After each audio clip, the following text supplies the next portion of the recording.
ভালোবাসা, আল্লাহর ভালোবাসার বস্তুকে ভালোবাসা। আল্লাহর পয়গম্বরকে কিভাবে অনুসরণ করব? পয়গম্বরের সুন্নতকে অনুসরণ করা, পয়গম্বরের সুন্নত মুখে দাঁড়িয়ে রাখা। আজও পর্যন্ত মুখে দাঁড়িয়ে রাখতে পারলাম না, মানে পয়গম্বরকে ভালোবাসতে পারলাম না। কাল কিয়ামতের ময়দানে পয়গম্বর যখন মুখের মধ্যে দাঁড়িয়ে দেখবে না, তখন কি করবেন? যে সোহকান সোহকান দূর হয়ে যাও, আমার সুন্নতকে তোমরা কি করছো? দূরে সরাইছো, তোমরা দূর হয়ে যাও আজকে। আমার ভাইয়েরা, পয়গম্বরের অনেক সুন্নত আছে। পয়গম্বরের সমস্ত সুন্নতকে নিজের মধ্যে ফিট করা, ব্যক্তি জীবন, পারিবারিক জীবন, সামাজিক জীবন, রাষ্ট্রীয় জীবনে পয়গম্বরের সুন্নত আছে। রাষ্ট্রীয় জীবনে পয়গম্বরের সুন্নত হলো দ্বীন ইসলামকে রাষ্ট্রীয়ভাবে কায়েম করা, ঠিক কিনা? দ্বীন ইসলাম, ইসলামী হুকুমত রাষ্ট্রীয়ভাবে কায়েম করা, এটা কি পয়গম্বরের সুন্নত, রাষ্ট্রীয় সুন্নত। এটা এই সুন্নত ছাড়বেন কিভাবে? প্রত্যেকটা নাগরিকের দায়িত্ব এটা।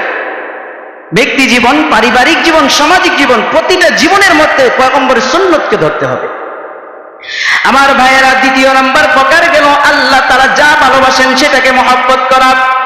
তৃতীয় নাম্বার প্রকার হলো যে আল্লাহ তাআলার জন্য কোনো কিছুকে ভালোবাসা অথবা কাউকে ভালোবাসা।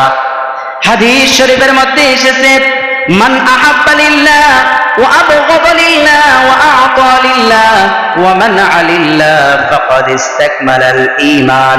আল্লাহর জন্য কাউকে ভালোবাসছে, আবার আল্লাহ তাআলার জন্য কারো সাথে শত্রুতা পোষণ করেছে। কারো সাথে মহব্বত হয়েছে আল্লাহর জন্য, আবার কারো সাথে শত্রুতা হয়েছে, সেটাও কার জন্য? কোনো কিছু দান করেছে তো সেটাও আল্লাহ তাআলার জন্য, আবার কোনো কিছু দান করে নাই সেটাও আল্লাহ তাআলার জন্য।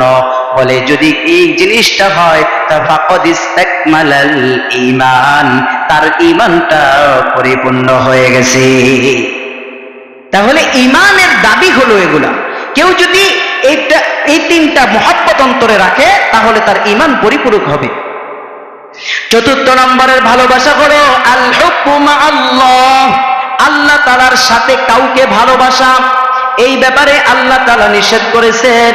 আল্লাহ তাআলা বলছেন, যদি এই ব্যাপারে কেউ আল্লাহর ভালোবাসার সাথে কাউকে ভালোবাসা হয় তাহলে এটা হবে শিরকে আকবার, অর্থাৎ বড় ধরনের শিরিক, বড় ধরনের শরীক করা।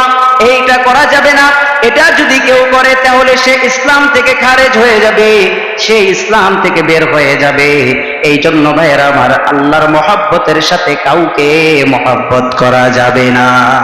যাবে নাকি? এবার যদি আল্লাহর মহব্বত